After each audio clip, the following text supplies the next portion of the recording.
Et bienvenue sur le plateau d'Antenne 2. À la une ce soir, les marchés financiers plus que jamais dans la tourmente. Hong Kong en chute libre, baisse à New York, Tokyo, Londres et Paris. Paris où certaines cotations ont même été suspendues faute d'acheteurs aujourd'hui. Le point dans quelques instants avec Philippe Sassier.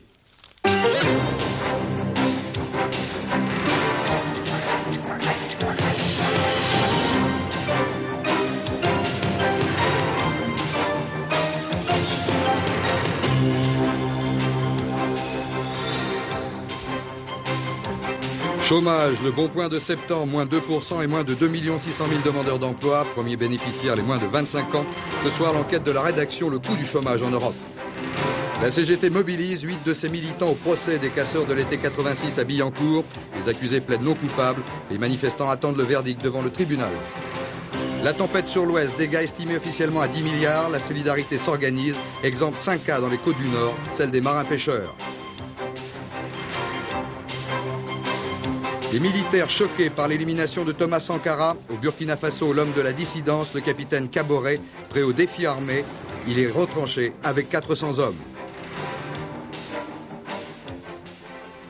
Une journée supplémentaire de détention pour Marcel Carton, Marcel Fontaine, Jean-Paul Kaufmann, Jean-Louis Normandin d'Antenne 2 et Roger Hawke. Les otages français au Liban n'ont toujours pas été libérés.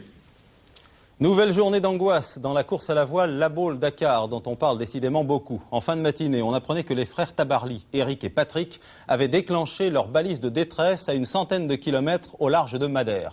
Très vite, vous vous en doutez, les secours s'organisaient dans des conditions, ma foi, très difficiles, avec des vents de 20 nœuds et des creux de 4 mètres. Finalement, c'est un patrouilleur portugais qui a recueilli les deux hommes. Ils attendaient sereinement, c'est ce que l'on peut dire, sur leur catamaran qui s'était retourné. L'histoire d'une frayeur avec Jean Mamère et nos envoyés spéciaux. C'est après avoir passé la bouée de Madère à Funchal que l'accident est arrivé. Pointé en 4e position et après avoir effectué une remontée spectaculaire depuis les Açores, Côte d'Or s'est retourné à 60 000, 110 km au sud de Madère. Après avoir connu quelques problèmes de grand voile dans les premiers jours, Eric Tabarly et son frère Patrick, malgré une mer forte et des conditions difficiles, utilisaient le maximum de leur bateau. L'accident se serait produit vers 3 h du matin, mais ce n'est qu'à 9 h qu'ils ont pu plonger pour déclencher leur balise de détresse. Aussitôt, un avion dépêché par la marine portugaise se rend sur les lieux du naufrage et découvre les deux hommes assis sur la coque centrale de leur multicoque. Apparemment sans blessure, vers 16 h 30 heure française, un navire, cette fois de la marine portugaise, a recueilli sains et saufs les deux marins français. Ils sont ramenés dans l'île de Madère et leur arrivée est prévue vers 21 h 45. Après l'accident tragique de Daniel Gillard vendredi dernier, cette nouvelle péripétie de La Baule-Dakar se termine d'une façon plus heureuse. Oui, j'ajoute que Tabarly est décidément dans une mauvaise passe. En novembre dernier, souvenez-vous, dans la route du Rhum, il avait déjà déclenché sa balise Argos pour se sauver. Ce soir, La Baule-Dakar continue sans les Tabarly. Toujours Loïc Perron en tête sur la DAPOC, devant Bruno Perron, son frère, sur Ericsson. À la bourse, certains confrères titraient ce matin « Attention, semaine de tous les dangers ». A priori, l'avertissement se confirme et tout laisse à penser que le coup de torchon essuyé la semaine dernière est loin d'être terminé plutôt. Hong Kong s'effondre, moins 31%, baisse également à Tokyo, Londres et New York. Quant à la bourse de Paris, elle encaisse un sévère recul de l'ordre de 7,72%. Le point avec Alain Doubeski. Hong Kong, effondrement des cours. Après 4 jours de fermeture, la bourse rouvrait aujourd'hui pour terminer sur une baisse de 34%, qualifiée d'historique. Tout le marché était orienté à la vente. Tokyo, la chute a repris de plus belle, recul de 4,8% de l'indice Nikkei par rapport à samedi. Ici, pessimisme de rigueur, l'espoir d'une convalescence rapide s'évanouit. Francfort, toutes les valeurs ont fortement baissé, perdant en moyenne 5,8%. Les capitaux désinvestis semblent se reporter sur le marché obligataire qui, lui, est resté très ferme. Paris clôture sur une baisse de 7,72% qui se rajoute aux 11% de la semaine dernière. Depuis le début de l'année, la baisse atteint ainsi 20% en moyenne pour les valeurs françaises. Londres. Après un marché irrégulier fait de chute et de redressement, le stock exchange s'est stabilisé à la baisse, tous les indices indiquant des pertes de 120 à 140 points. New York, depuis l'ouverture, Wall Street poursuit sa descente dans une atmosphère active. Il y a 1 heure, l'indice Dow Jones avait perdu 135 points. Oui, je le disais tout à l'heure, c'est la semaine de tous les dangers et apparemment, Philippe Sassier, ça part très mal. Il y a plusieurs motifs d'inquiétude. D'abord, le dollar est en très vif recul. Il cote actuellement 5 francs 94 à New York. Il valait 6 francs 04 vendredi. On s'interroge sur la stabilité du dollar et sur les accords du Louvre. Deuxièmement, la privatisation en Angleterre de British Petroleum se passe très très mal. De toute évidence, les petits porteurs ne sont pas au rendez-vous. Certains parlent d'un fiasco. C'est inquiétant.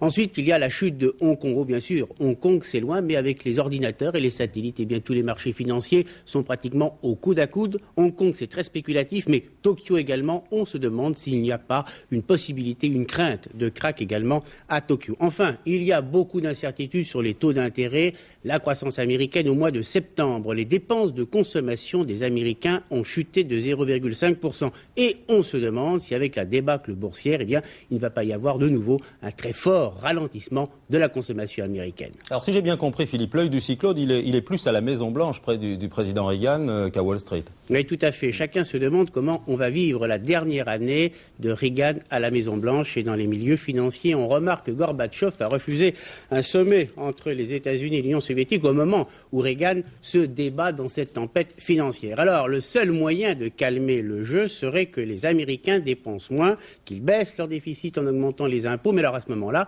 il peut y avoir de la récession aux États-Unis. Le Japon serait le premier touché. Il y aurait à ce moment-là une férocité japonaise plus grande en Europe et des risques de protectionnisme. Deuxièmement, si Reagan s'entête à ne pas augmenter les impôts, eh bien, il y a des risques de coûts de tabac à répétition sur les monnaies, sur les bourses, sur les taux d'intérêt. Bref, c'est la raison pour laquelle on regarde vers Washington pour savoir comment les frères ennemis, le Congrès et le président Reagan pourraient s'entendre. Oui, vous l'avez compris, il s'agit donc non seulement d'une crise financière internationale, mais surtout d'une crise à l'échelle américaine. Le problème étant, Philippe Sassier le disait, de savoir ce que Ronald Reagan et le Congrès vont pouvoir proposer pour mettre un terme aux inquiétudes. Une première rencontre a eu lieu aujourd'hui, une seconde est prévue pour demain à Washington. Le commentaire de Jacques Abouchard. C'était la dernière salve tirée par un Ronald Reagan véhément contre les élus du Capitole.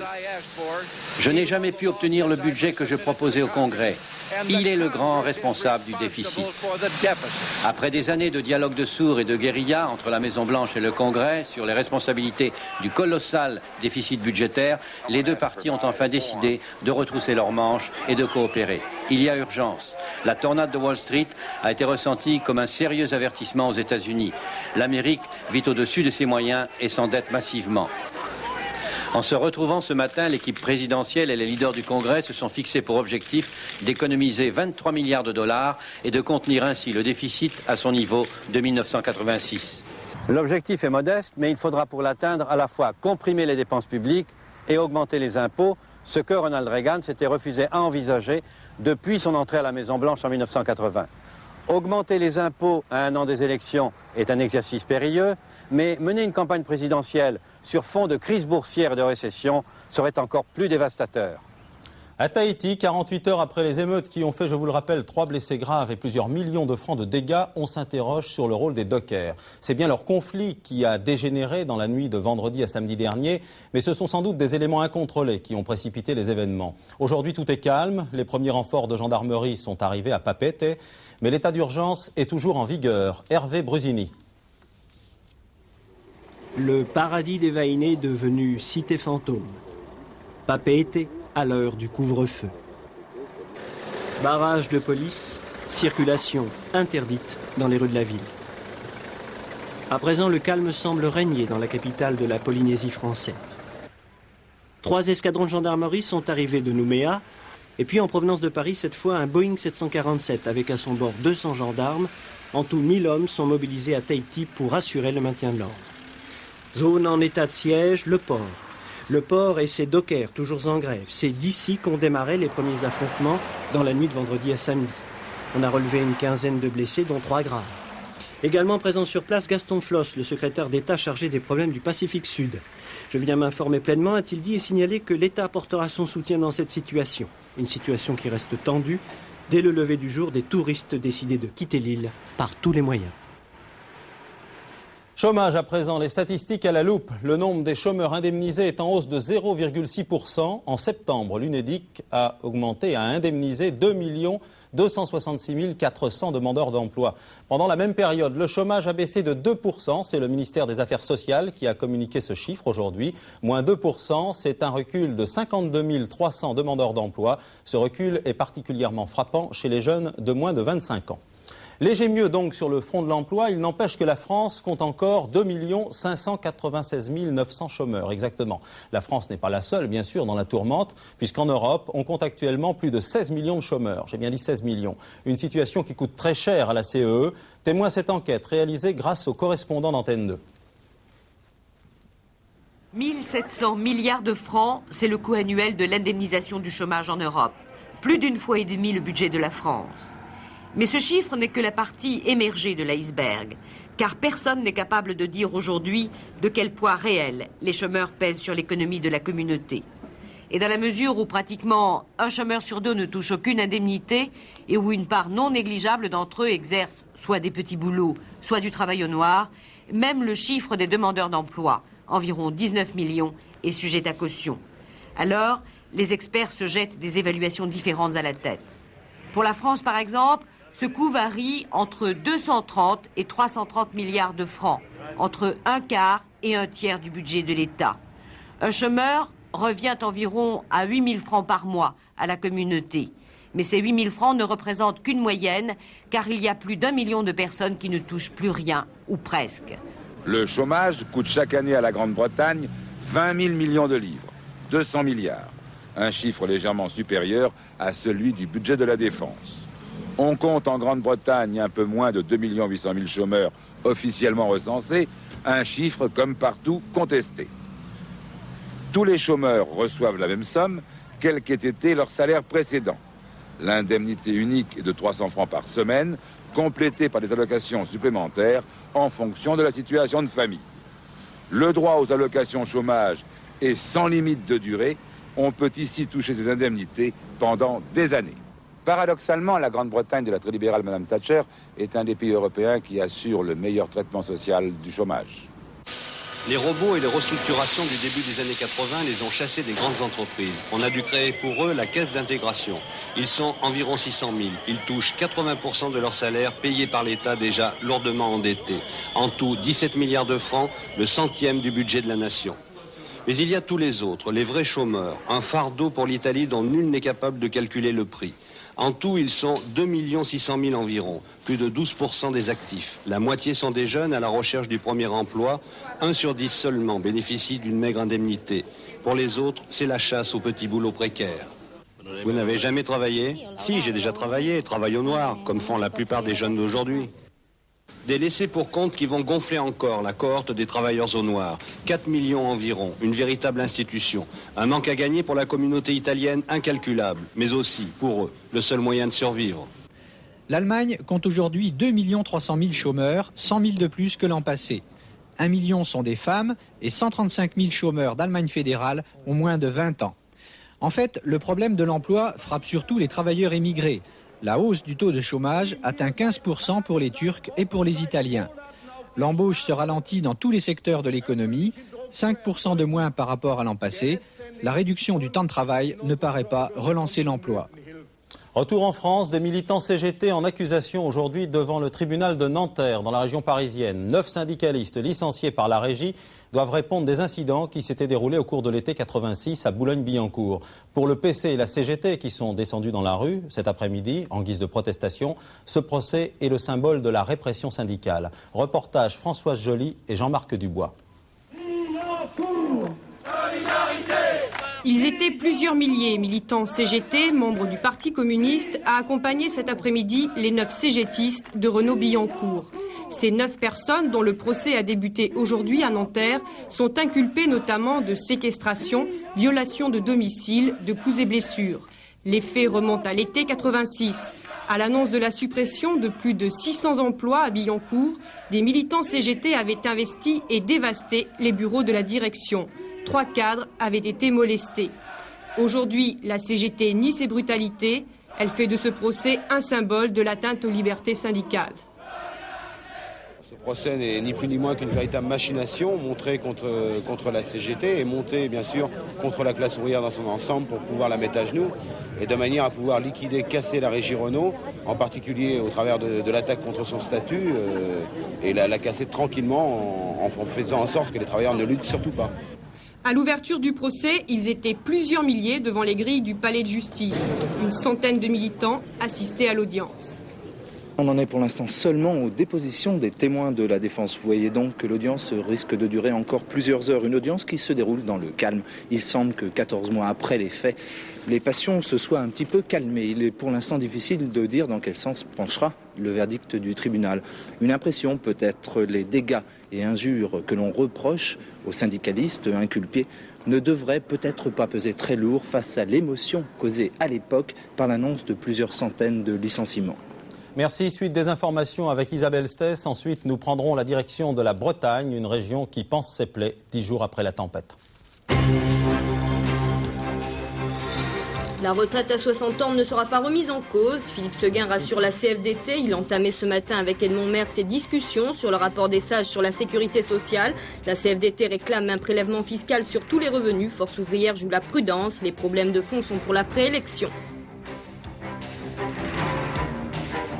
Les dockers solidaires, 500 manifestants aujourd'hui à Marseille, 24 heures de grève dans tous les ports de France à l'appel de la CGT, un mouvement de solidarité avec les dockers marseillais. Depuis 26 jours, ils protestent contre une nouvelle organisation du travail avec les aconniers. Les négociations devraient reprendre demain. La colère des producteurs de lait du Cantal. À Aurillac, 4000 manifestants protestaient aujourd'hui contre les quotas laitiers en montagne. La plupart d'entre eux ont déjà dépassé leurs limites respectives. Les pénalités sont estimées à 96 millions de francs. L'affaire Boulin, il n'y aura pas de supplément d'information sur la mort de l'ancien ministre du Travail. La famille qui conteste la thèse du suicide accusait le procureur de la République de Versailles d'avoir fait modifier l'acte de décès. La plainte vient d'être rejetée par la Cour d'appel de Paris. Plus de 8 jours après, la Bretagne encore et toujours sous le coup de la tempête. Pendant le week-end, grâce à nos envoyés spéciaux, vous avez pu voir comment la solidarité s'exerçait de manière exemplaire dans la région bretonne. Aujourd'hui, nous allons évoquer longuement le désarroi des pêcheurs. Certains ports sont pratiquement sinistrés. Un exemple, celui de Saint-Cas, dans les Côtes-du-Nord. Reportage de Patrice Velay. Un marin sans bateau. Son chalutier, brisé par la tempête, a rejoint le cimetière de la mer à 500 mètres du port. Le Galaxy pour Michel Gauthier, c'était 80 millions d'investissements, 12 années de souvenirs de pêche. Je me sens diminué de tout en fait, parce que mon bateau pour moi c'était tout. C'était quelque chose que j'avais personnalisé, que j'avais réussi à mettre à mon idée à moi. Et aujourd'hui me retrouver sans rien face à tous mes camarades qui vont à la pêche, je me retrouve comme quelqu'un qui n'a plus d'habits en fait. Pour moi il n'y a que la pêche de toute façon. Je ne peux voir que par la pêche, et puis c'est mon métier, c'est un métier que j'aime. Si je vais reprendre un bateau le plus vite possible, oui. À Saint-Cas, 11 patrons pêcheurs dans la même situation.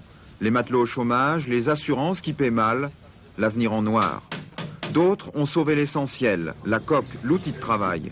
Des mois de réparation avant de prendre la mer, de lourdes pertes financières aussi, des bateaux à quai au plus mauvais moment. Nos 2/3 de bénéfices se font en 3 mois. Et actuellement, on pêche la Prère et la coquille Saint-Jacques. Bon, ben, actuellement, on arrive dans les périodes de pont et les fêtes de fin d'année, parce qu'on n'est plus qu'à un mois et demi des fêtes de fin d'année.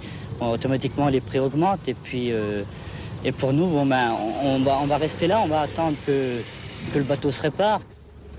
Les plus chanceux organisent la solidarité, une caisse commune pour faire face aux urgences.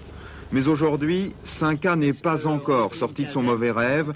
L'ouragan ne s'effacera pas de sitôt dans la mémoire des marins bretons. Sans compter les bateaux qui étaient coulés. Politique, nouvel incident de parcours dans la campagne présidentielle de Jean-Marie Le Pen. Olivier d'Ormesson a annoncé qu'il renonçait à la présidence du comité national de soutien à Jean-Marie Le Pen. Olivier d'Ormesson, qui est aussi député européen, quitte définitivement le Front National en expliquant que l'attitude du leader du Front National ne saurait emporter son adhésion. Explication de Pascal Guimier. Olivier d'Ormesson ou Monsieur Bonzoffice. Quand Jean-Marie Le Pen veut rencontrer les grands de ce monde, ici Omar Bongo, c'est Olivier d'Ormesson qui joue les intermédiaires discrets. Député européen, il sert un peu de conseiller diplomatique au candidat Le Pen. Issu d'une vieille famille, élu local incontesté depuis 40 ans, il apporte tout son poids de notable à un parti jeune, avide de respectabilité. Venu au Front National au nom, dit-il, de la défense de l'Occident, Olivier d'Ormesson n'adhère qu'en 81. Derrière lui, un passé de conservateur bontin qui en faisait le président idéal, rassembleur, du comité de soutien à la candidature Le Pen à l'Élysée. Idéal, oui, mais jusqu'à ce matin, jusqu'à son communiqué, où il dénonce la radicalisation du Front National après les déclarations de Jean-Marie Le Pen sur les chambres à gaz, Jean-Pierre Stirbois, lui, parle de trahison. Il a tenté de l'intérieur de transformer le Front National, de lui faire perdre son identité. Et quand il a constaté qu'il avait échoué dans sa tentative, qui aurait pu bien sûr faire le jeu du pouvoir en place, il a été contraint en quelque sorte de démissionner. En démissionnant de son propre chef, du comité de soutien, Olivier d'Ormesson s'est donc exclu de lui-même. Dans son fief d'Ormesson, rue d'Ormesson, à 2 pas du château familial, il garde maintenant le silence, sous haute protection. Une maigre consolation pour Jean-Marie Le Pen, monsieur le maire lui accordera sa signature pour les présidentielles.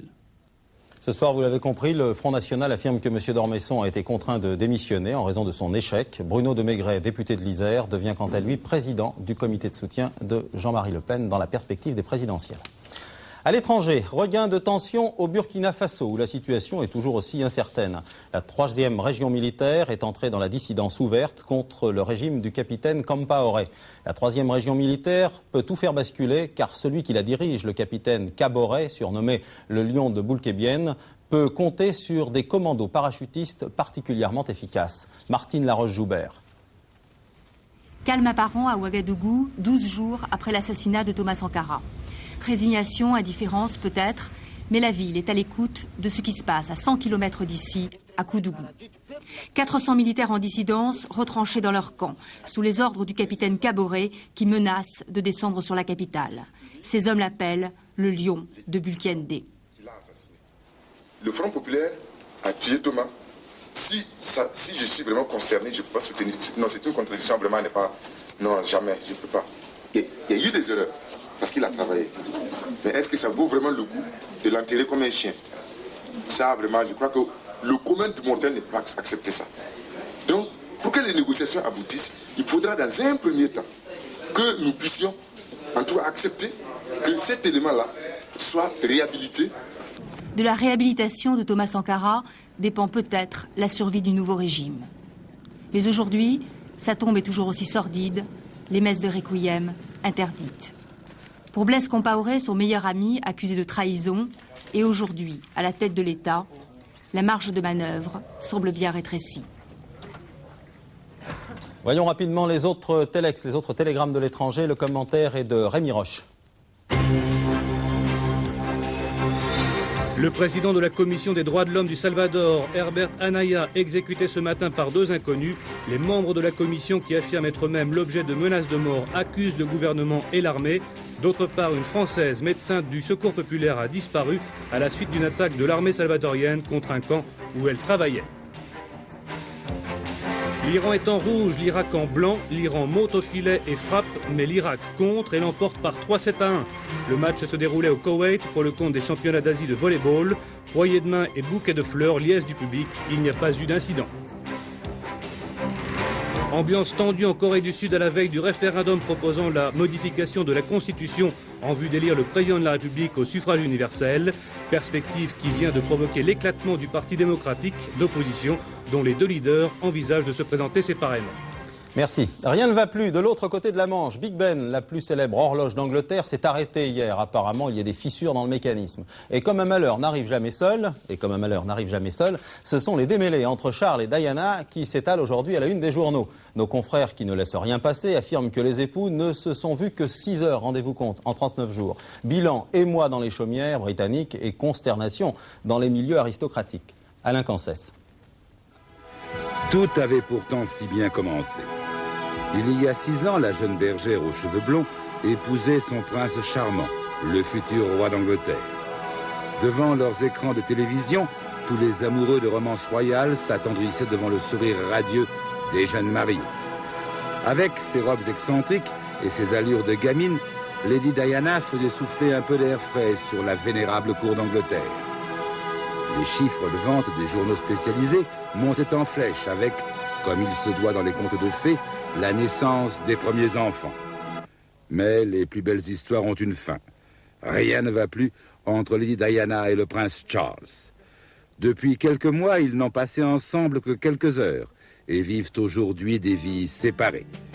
Le prince, dit-on, ne supporte plus la frivolité de la princesse de 11 ans, sa cadette, plus intéressée par les restaurants et discothèques à la mode que par l'architecture et la musique classique. La presse à scandale britannique leur attribue à l'un comme à l'autre d'étranges aventures. La reine, dit-on, serait sur le point de se fâcher et de rappeler le couple princier au moins au respect des convenances. Une histoire triste qui passionne l'Angleterre et qui a l'avantage de faire un peu oublier aux Britanniques les heures difficiles que vivent le marché financier et la City de Londres. Effectivement, la reine-mère a promis de remettre un peu d'ordre dans tout cela. Normalement, tout devrait s'arranger dans les jours qui viennent. Voilà, Sophie, est-ce que vous avez remis un peu d'ordre dans les nuages, dans le ciel de France? Parce que de ce côté-là, ça va pas fort. Eh bien non, pas du tout. Non. Demain, il y aura des nuages désordonnés qui seront disséminés partout. Il pleuvra à Cherbourg, mais n'en voulons pas trop aux Cherbourgeois. Il pleuvra un petit peu partout, sur toutes les régions françaises. Avec, vous allez le voir sur l'image satellite, des perturbations. Une qui remonte du sud, qui nous amène de l'air chaud et humide. Une autre qui arrive par l'ouest. Résultat, vous l'avez, la carte du temps. Donc des nuages et des averses de l'Aquitaine au nord et au nord-est. À l'avant, des brouillards qui se lèveront et qui laisseront place à de belles éclaircies, surtout sur la Côte d'Azur et la Corse. À l'arrière, des éclaircies se dessineront sur les côtes de la Manche et la Bretagne.